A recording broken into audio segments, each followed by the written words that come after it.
Maná, con el padre John Mario Montoya, sacerdote eudista.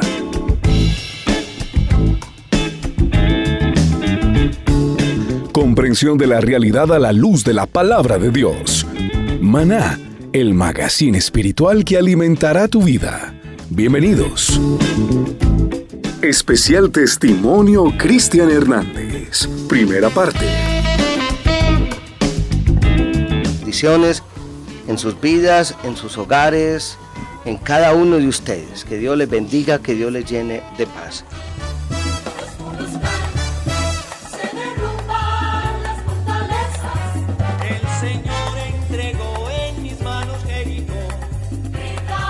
Bueno, hoy vamos a tener como un programa un poco diferente. Generalmente a esta hora pues tenemos la reflexión de la palabra, tenemos oración, pero yo quisiera compartir con ustedes un testimonio que pues el Señor nos ha regalado, y para todos ustedes sé que les va a servir muchísimo, especialmente por la situación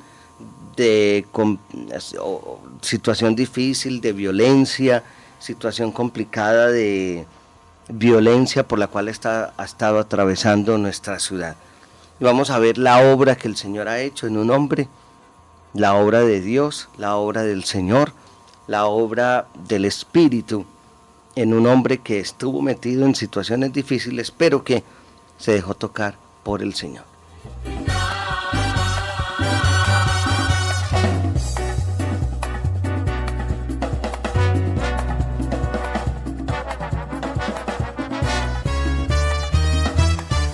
Bueno, tenemos con nosotros a Cristian Vázquez. Él pertenece a la corporación La Comunidad. Y yo lo quiero saludar en este momento y le quiero, en nombre de toda la familia Minuto de Dios, dar un saludo y una bienvenida. Cristian, buenos días. Buenos días, padre. Muy contento de estar en tu programa, y un saludo a todos los oyentes, a todas las personas que a esta hora están en sintonía de la emisora Minuto de Dios. Bueno, pues Cristian Vázquez, como ya dije, pertenece actualmente a la corporación La Comunidad. Cuéntanos un poquito de tu familia, Cristian. Bueno, mi familia, éramos 6 integrantes, 4 hermanos, mi mamá, mi papá, y 2 de ellos fallecieron, hermanos gemelos. Fueron asesinados en el año 97 y año 98. Muy bien, o sea que en este momento están vivos tu papá, tu mamá. Un hermano menor. Ajá. Y bueno, y este servidor. Sí, o sea que son 4 vivos y 2 muertos, de los cuales vamos a hablar ahora. ¿Cómo fue la infancia de Cristian? Bueno, la infancia de Cristian fue rodeado de 2 excelentes padres. Padre se llama Porfirio Vázquez, mi madre María Margarita Ruiz. Y trataron pues al máximo de darnos lo mejor, pero infortunadamente sí. Normal, una infancia normal. ¿En qué barrio de Medellín? En Aranjuez. En un barrio normal de la ciudad, en Aranjuez, un barrio tranquilo. ¿Estudiaste en qué escuela? En la José Eusebio Caro. Ahí en Aranjuez. En Aranjuez, y el bachillerato en el Colegio Agustiniano de San Nicolás. O sea que tuviste también una educación de alguna manera, una influencia religiosa. Sí, siempre. En el Colegio Agustiniano ahí en el Parque de Aranjuez. En el Parque de Aranjuez, sí. Entonces pues tuviste una educación religiosa, ibas a misa con tu papá y tu mamá los domingos. Sí, a misa, ¿Tus hermanos el rosario. También? No, ellos no. No, ¿tú cuántos años tienes en este momento? 29 años, 29 recién años. cumplidos. Recién cumplidos, bueno.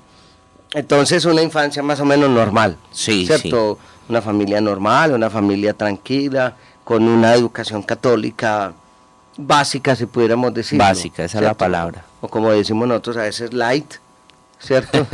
Sin muchas calorías. Bueno, y una vida normal. ¿A qué hora se comenzó a complicar la vida de Cristian? ¿A qué edad se comenzó a complicar tu vida, Cristian? Bueno, yo pienso que por ahí a los 7 o 8 años, no complicarse mi vida, sino el ejemplo. Los seres humanos aprendemos por imitación, por asociación y repetición, lo dice la psicología. Y en Aranjuez nos tocó el fenómeno de Pablo Escobar. Entonces, desde muy pequeños estábamos viendo ya cómo el camino fácil, entre comillas, era una buena solución a la miseria, a la pobreza, a la ignorancia como tal también. Cuando hablas de camino fácil, ¿a qué te referís? Camino fácil es lo que hoy piensan los jóvenes, que robando, que perteneciendo o identificándose con cierto grupo o cierta ideología, eso los puede llenar de una manera rápida de dinero, de poder, de fama, pero en definitiva es un camino de destrucción y de muerte. A los 7, 8 años, Cristian comenzó a ver que comenzaban a andar muchachos en moto, comenzaban a tener dinero, y estaba de moda Pablo Escobar en Aranjuez, ¿o qué? Estaba de moda y muy de moda en Aranjuez. De hecho, recuerdo que había un joven de 18 años, bueno, no importa el nombre, y hizo algo muy bien para Pablo Escobar, y le dieron un Mercedes-Benz convertible en esa época, y empezó a llegar la Toyota Land Cruiser, el Renault 9, motos de alto cilindraje para esa época, y eran jóvenes de 12, de 13, de 14 años. Entonces los primeros que comenzaron con la inclinación, con la tendencia a ese camino fueron mis hermanos, y comenzaron. ¿Tus hermanos eran mayores o menores? Claro, que mayores, 6 años. O sea que en ese momento tú tenías 8 años, tus hermanos tenían 14. 14, entonces no, tenía 7 y ellos tenían 13, porque recuerdo siempre que mi madre dice, a los 13 años recuerdo que comenzaron a salírseme de las manos. Ok, y empezaron esos hermanos tuyos a los 13 años, ¿cómo comenzaron a salirse de las manos a la mamá?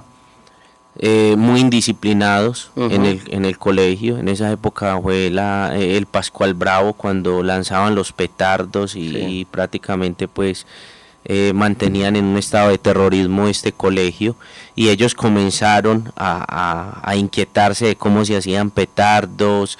Eran muy inteligentes, entonces de hecho aprendían muy fácil y comenzaron a tirar. ¿Eran mellizos? Eran gemelos. Entonces comenzaron a tirar petardos, pero en el barrio ya empezaron a hacerle el mandado a aquel que tenía el carro bonito, a lavarle el carro, a ir a ver los partidos de fútbol. Entonces mi madre, preocupada por esto, trataba de reprimirlos al máximo, de quitarles las salidas. Mi madre se levantó en un hogar infortunadamente muy católico, de mucha honestidad, mucha claridad, pero también había mucha violencia intrafamiliar. Entonces mi mamá dio de lo que le habían dado, no sabía más. ¿Les cascaba? Sí, les cascaba y los cohibía de las amistades, pero no había, pues, como decíamos ahora, ese conocimiento de Dios claro, esas calorías que pudieran decirle a los muchachos que el amor de Dios era más importante y que llenaba vacíos que de pronto ellos jamás iban a poder llenar. Mi padre quedó huérfano a la edad de 5 años y a partir de ahí se echó una familia encima, siendo el menor. Entonces él no tuvo autoridad, él no se la pudo dar a los muchachos. Con base en lo que vas diciendo, Cristian, uno va notando que toda esta sociedad antioqueña pues comenzó un proceso de descomposición desde hace muchos años, con un ingrediente muy fuerte, y era un alejamiento total de Dios, a pesar de que esta es una sociedad muy católica o muy religiosa. Pero bueno, ya después, con toda la cultura de Pablo Escobar, fue como el boom de toda esa problemática. En fin, bueno, tus hermanos se metieron en ese cuento, vos tenías 7 años, ¿y qué sigue? Bueno, el fenómeno de Pablo es sencillamente igual a dinero. O sea, cantidades dinero fácil. que yo pienso que... ¿Tú llegaste a conocer a Pablo Escobar? No. ¿Tus hermanos sí? No sé tampoco, pero lo que sí sé es que les gustaba mucho estar alrededor de los Priscos, que fueron, pues, fue la banda más peligrosa de esa época. Sí. Entonces, repito, el fenómeno de Pablo Escobar es asociado al dinero, y mucho dinero, porque recuerdo que eran jóvenes. Ya les dije más o menos la edad de 13 a 19, 20 años, pues los mayores, y eran con portafolios llenos de dólares y de pesos. Entonces era muy difícil, aún para las mismas familias, que habían vivido en la miseria, ganándose en un mínimo, sin posibilidades de una proyección frente a la vida como tal, incluso no dejarse permear por esta cultura, porque entonces los niños terminaban sosteniendo al papá, a la mamá. Gracias a Dios, en el caso de mi familia no fue así, porque mi papá, hasta el último día que yo estuve en la delincuencia, no nos recibió un peso. Él decía que primero muerto antes que recibir plata mala vida. Pero continuemos con la pregunta que me acaba de hacer el padre, y es que los muchachos ya se meten a la edad de 15 años. Mi hermano, pues igual nace primero uno que el otro, ¿cierto? El mayor decidió irse de la casa. Se le fue a mi mamá, no pudieron, los trataron de tener en muy buenos colegios, pero no, por lo menos el mayor no se dejó, y a la edad de 15 años se fue, muy doloroso. Entró a la banda, una banda que se le llamaba en esa época la banda de la B, o sea, de los priscos. Ya habían muerto los priscos, ya era la descendencia, lo que seguía, y llegó a esa banda y comenzó.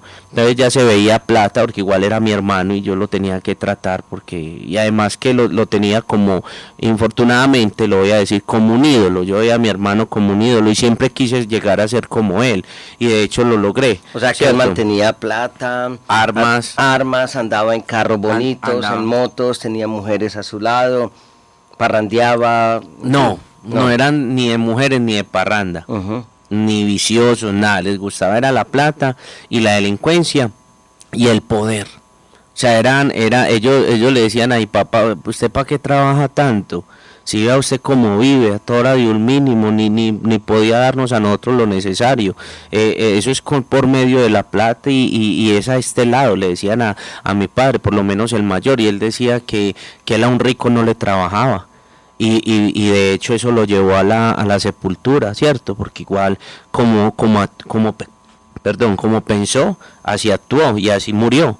Entonces eso lo va contagiando a uno. Entonces en el barrio o en la comuna nororiental, hablemos más bien de todo Medellín, porque cuando uno habla de barrio en barrio va viendo que la problemática es la misma. De todos, sí, es de todos. Entonces no hay como ese camino del trabajo, de la honestidad, del estudio que abre las puertas, sino el camino de la vida fácil, por medio de la delincuencia, por medio de los expendios de droga. Las mujeres, si me hago al lado del delincuente, entonces voy a vivir bien, o si no, entonces voy y me prostituyo. Pero la idea es recopilar buena plata, buenas cantidades de dinero sin el mayor esfuerzo. Entonces eso fue pues prácticamente lo que me fue dañando la mente, porque primero tiene que haber un daño en la mente para después llegar a una actuación. Entonces comenzaste a ver pues el ejemplo de tus hermanos que andaban con armas, que mantenían mucho dinero. En realidad, ¿cuál era el trabajo de tus hermanos? ¿Qué era lo que hacían ellos? Bueno, mis hermanos eran jaladores de carros, básicamente, porque cuando hubo la época pesada de secuestro, extorsión, sicariato, mi hermano fue detenido. Ya lo habían cogido de 15, 16 años con un secuestro. Con el otro hermano, ahí fue donde se prendieron las alarmas en la casa, trataron de buscar psicólogos, pero en esa época era complejo. De hecho los trató el psicólogo que trata a Luis Fernando Montoya, al director del Once Caldas. En ese tiempo medio los trató, y sí le dijo a mi mamá que eran muchachos difíciles, o sea, que no le daba muy buenas alternativas, pues, de que digamos, o que no habían buenos síntomas, esa es la palabra, de que fueran a llegar a ser buenos muchachos, no. Entonces mi hermano pagó un tiempo de prisión, 3 años, el otro sí estuvo muy aplacadito en ese tiempo, estudiando mecánica industrial, muy juicioso. Pero ¿qué pasó? Cuando salió el otro hermano de la cárcel, Alexander, comenzó en una carrera muy afanada. robando carros, y en esa época apenas estaba entrando como el hurto de vehículo, entonces eso se volvió una mafia, y robaban 10, 20, 30 carros en una semana en la ciudad de Medellín, los enviaban para toda clase de lugares en la ciudad de Colombia, por ejemplo la costa, Bucaramanga, Pereira, Manizales, porque no había pues tantos controles frente a ese tema en especial, era más como el sicariato, el narcotráfico al que había que prenderle las alarmas, no al robo de automotores. Muy bien. Entonces, bueno, Cristian fue desarrollándose, viendo todo ese ejemplo. ¿Y en qué terminó Cristian? ¿En qué terminó Cristian? De 15 años comencé con un amigo de crianza, nos robamos un vivero, él me invitó y ya tenía pues como esas ganas, porque era delincuente en potencia, o sea, ya iba, lo tenía todo en mis pensamientos, no había actuado. Entonces hice un robo a la edad de 15 años, mis hermanos no se dieron cuenta porque ignorantemente los hermanos dicen, o cuando hay delincuentes en una familia, que prefieren ver muerto a un hermano que en esa vida, y eso decía el hermano mayor, yo te prefiero ver muerto que metido en esta porquería de vida, porque ellos reconocían que se habían metido en una camisa de 11 varas, en un camino que para ellos, no para mí hoy, que es lo que vamos a llegar a contar ahorita, no hay salida, entró y de ahí no sale. Más bien espere el turno para el cementerio, la cárcel o un hospital, pero no hay salida. Entonces me cohibía mucho, pero ya venía robando y ya estaba en el colegio, ya estudiaba, estaba en décimo cuando se produjo esto, en décimo, en noveno. Entonces así me fui yendo, haciendo cositas muy por debajo sin que ellos se dieran cuenta. Pequeños robos. Sí, pequeños robos y en pequeños grupos, aislados del grupo principal de donde eran mis hermanos. En el año 97 matan a Alexander, el hermano mayor, muy doloroso. ¿Y cómo lo mataron? Por la 33. Discutió con una persona que se le atravesó. Él tenía porte para cargar arma. ¿La otra persona? No, mi hermano. ¿Tu hermano entonces tenía? Sí, y eran muy violentos, muy agresivos. Entonces no pensaban para actuar. Entonces le sacó el arma, pero no le hizo nada, solo se la sacó.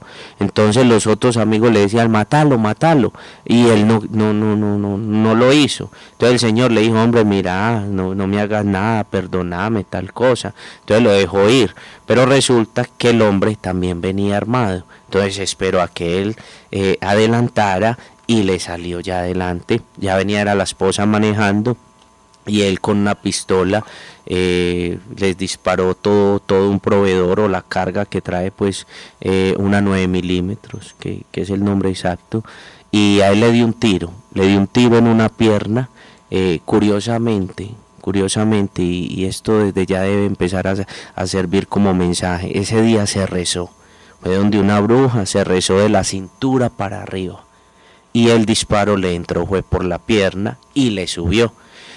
Él iba con un muchacho, al amigo le dieron 5 tiros en el pecho. Mi hermano cogió al muchacho, lo llevó a policlínica, lo montó o lo puso sobre una camilla, y mi hermano cayó ya en policlínica. Mi hermano se muere y el muchacho queda vivo. El amigo de los 5 tiros en el pecho quedó vivo, y ahí falleció mi hermano. Ahí, en ese momento. No, duró 2 días. Lo poco que se sabía de Dios, le hablaban, él alcanzaba pues a lagrimear, a mover los dedos, sí. ¿Cierto?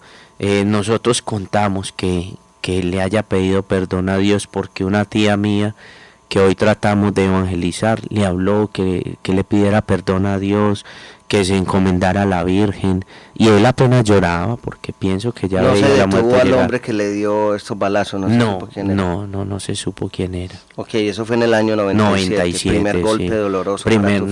Golpe, eso, porque nadie espera la muerte. Siempre hay la esperanza de que se compongan, y como los muchachos, por aquietar la mente de los padres o no generarles temor, zozobra, ellos siempre le decían a mi mamá, no, nosotros nos vamos a retirar, por lo menos el mayor, tranquila más que yo. Y es más, esa semana dijo que iba a cambiar de vida. Le dije, mamá, yo ya estoy cansado, no quiero seguir con esta carrera, ya tengo una platica, ya había comprado un taxi y todo, tenía un Twingo que apenas estaban saliendo, entonces le dijo, no más, ya no más, y esa semana se murió. No le dio tiempo. No le dio tiempo. ¿Tenías cuántos años? Él murió de 23, tenía 17 años. 17 años. Y ya venía desde los 15 dando pasos. Ese fue en el año 97. Sí, señor. ¿Tu otro hermano lo mataron en qué En el año 98. Un año después. ¿Y ese cómo lo mataron, Cristian? Se lo mataron en Belén. Lo mataron en Belén por una plata. Él quedó con todos los negocios de mi hermano, pero era un muchacho bueno. Era un muchacho... El otro era fregado, el otro era malo, pero este era bueno. Y le quedó grande lo del hermano, porque él siempre fue al lado ahí viendo, y es más, el hermano mayor le machacaba en muchas ocasiones porque se quería meter más allá, entonces lo iba frenando, entonces recibió todo eso, le quedó grande, de pronto tuvo unas malas decisiones y lo mataron en Belén, pero poco sabemos de eso.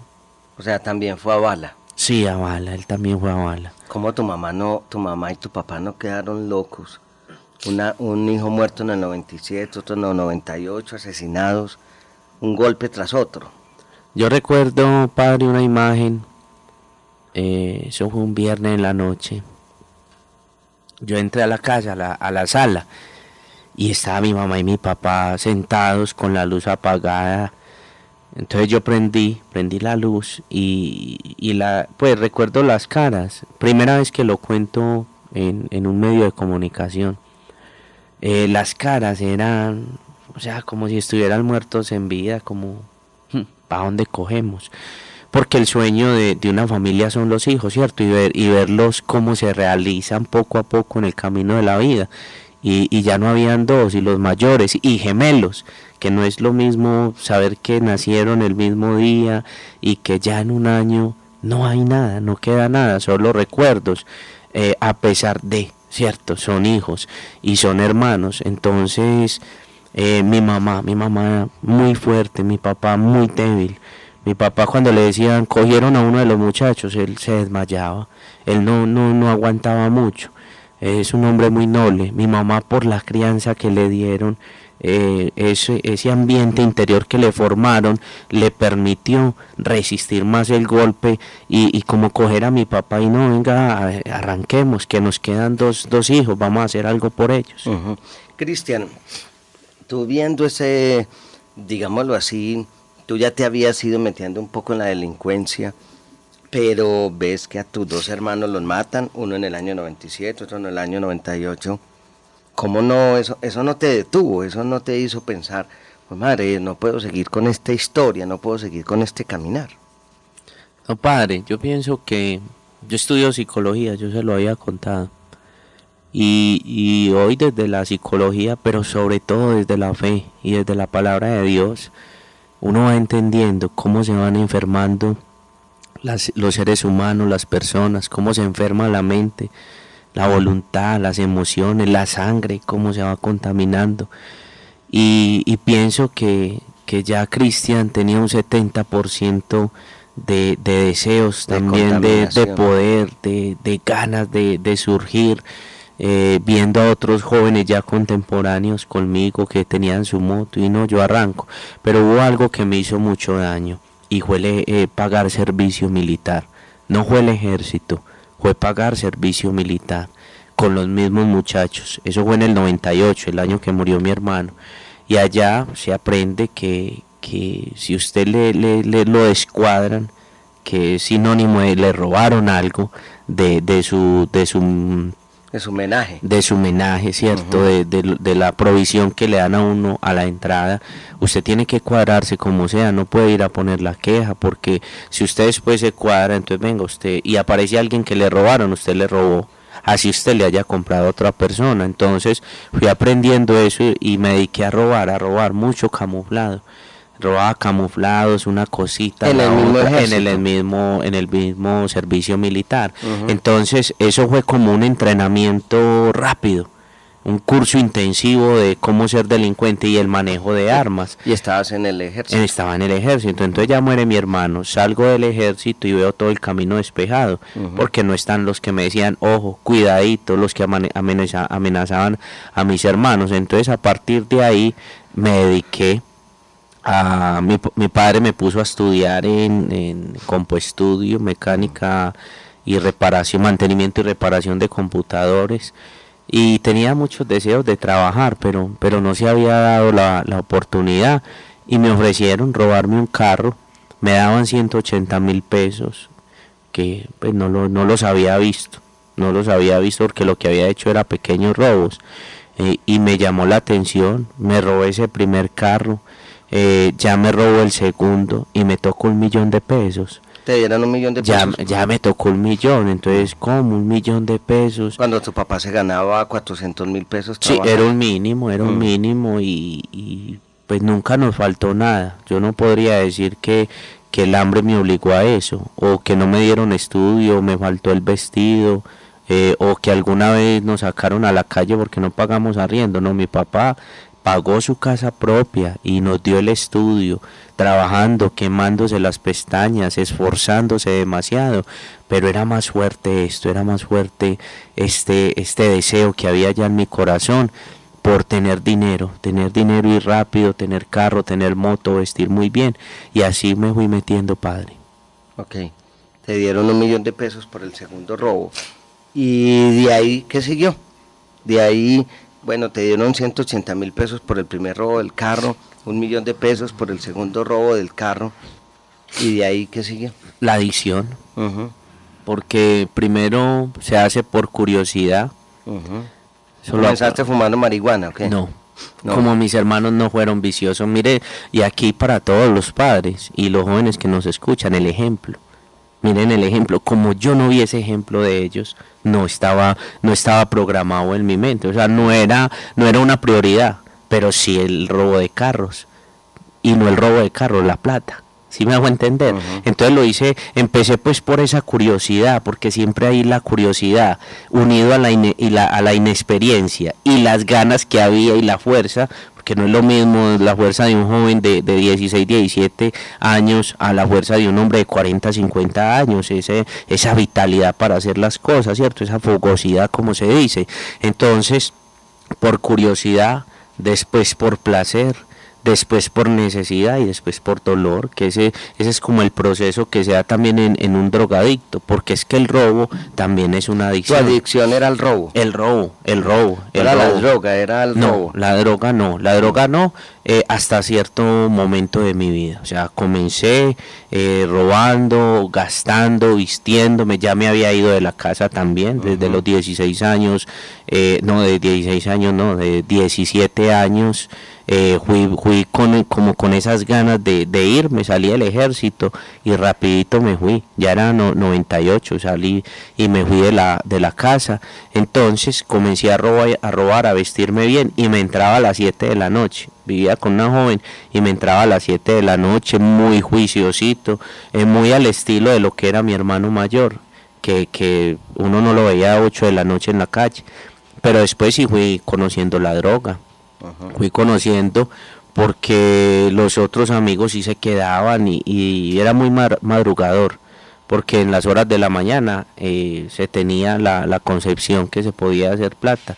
El delincuente dice: el que madruga, Dios le ayuda. Dios le ayuda. Claro, padre, porque hay una falsa percepción de lo que realmente es la fe. Entonces, y la virgencita en el bolsillo. ¿No te faltaba la Virgen en el bolsillo? No, yo conocí al Señor cuando estaba niño, entonces yo sabía que no era la Virgen, y de hecho tuve muchas discusiones con los muchachos, porque cuando íbamos a hacer algo se echaban la bendición, y no, yo sé que Dios y la Virgen nos va a ayudar. Muchachos, a nosotros ni Dios ni la Virgen nos ayuda, a nosotros nos ayuda directamente, es el diablo. ¿Cuál diablo? Eso no existe. Yo conocí a Dios cuando estaba niño, hombre, y leí la Biblia. Entonces a nosotros nos ayuda a Él. Si quieren, encomiéndense a Él y coméndate vos. No, igual nos está ayudando. Entonces tenía pues por lo menos eso lo tenía claro. Quién era Dios y quién era el que me tenía en ese mundo, bajo mi propia decisión, porque siempre es la voluntad humana la que prima.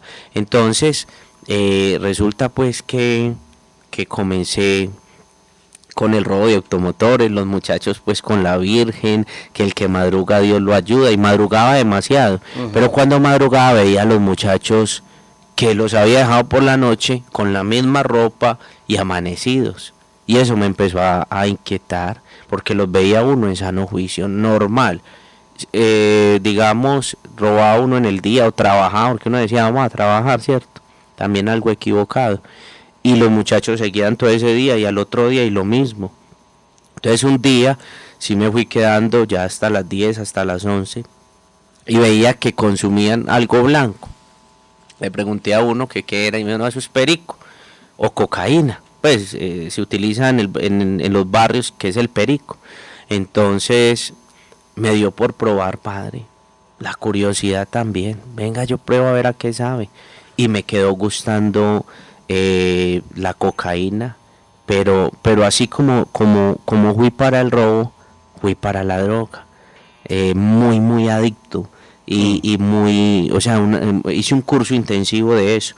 Entonces rápidamente pasé por encima de los que ya llevaban años consumiendo droga.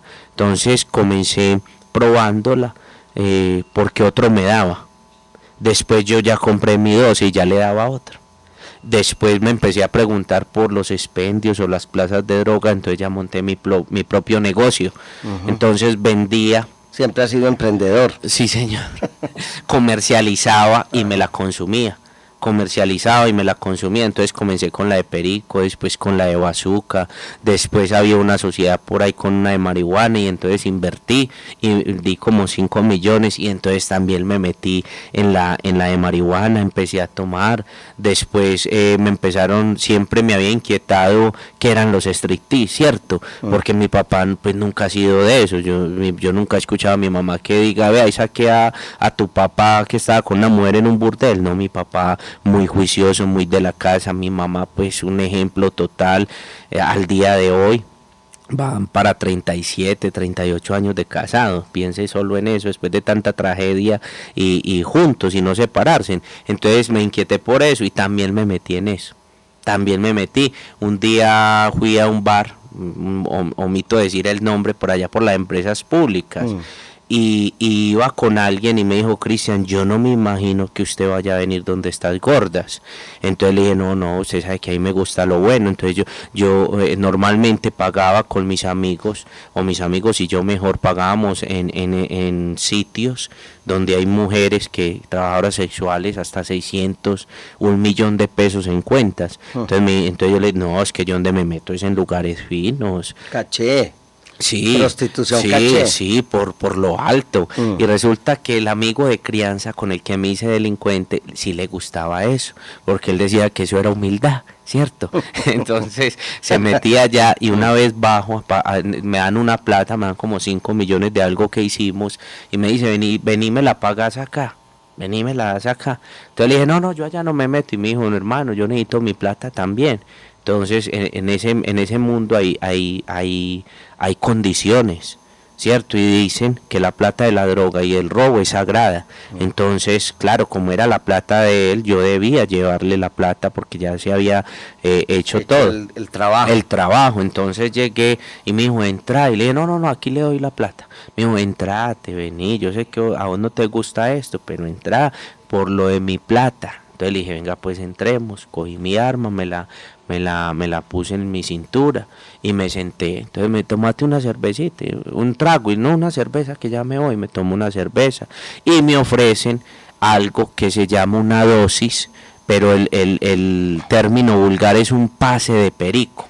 Eso se le dice, un pase de perico, pero es una dosis. Entonces me dice, ve, te vas a dar un pase de perico. Entonces le dije, venga pues a ver, lo inhalé por las vías respiratorias, por la nariz, ¿cierto? Entonces lo inhalé y eso inmediatamente lo encalambra a uno, ¿cierto? Entonces ya, venga, otra cervecita y deme otro, porque a diferencia de la marihuana, uno consume marihuana y eso lo manda a dormir o le da hambre, o si se fuma un cigarrillo de marihuana no se fuma 2, pero el perico no es así. perico usted consume uno y quiere más. Por eso la gente se queda 1 día, 2 días, 3 días, hasta 8 días en la calle, porque el cuerpo es pidiendo. Eso es una esponja, y si no hay plata, búsquela, pero encuentre vicio para el cuerpo, ¿cierto? Entonces ese día entre padre, me tomo un trago, me doy un pase de perico y ya las gorditas las comencé a ver como bonitas. Y Dios mío. Adelgazaron de un momento a otro. Adelgazaron de un momento a otro, me pusieron preciosas. En línea, hermosas. ¿Sabe cuánto duré metido en ese lugar? 2 años. Y ahí puse plaza de vicio también. Ahí en ese lugar. Claro, ahí les puse la plaza, Ajá. monté mi negocio y cada 8 días iba por la plata, pero en la semana iba 2, 3 veces y hacía cerrar el negocio. O lo cerraban a las 2 y le decía al dueño del negocio, no, aquí nos quedamos hasta las 2 o 3. Y de ahí pasaba un amanecedero. Que hay amanecedero, no sé si sabía eso, padre. No. Hay lugares, casas en la ciudad de Medellín donde todas las personas que les gusta la noche saben que ahí se pueden refugiar, y todas las muchachas o mujeres que trabajan en la prostitución saben que después de que cierren los negocios, el último rebus que están los amanecederos. Entonces usted llega allá y usted ve todas las mujeres de Medellín.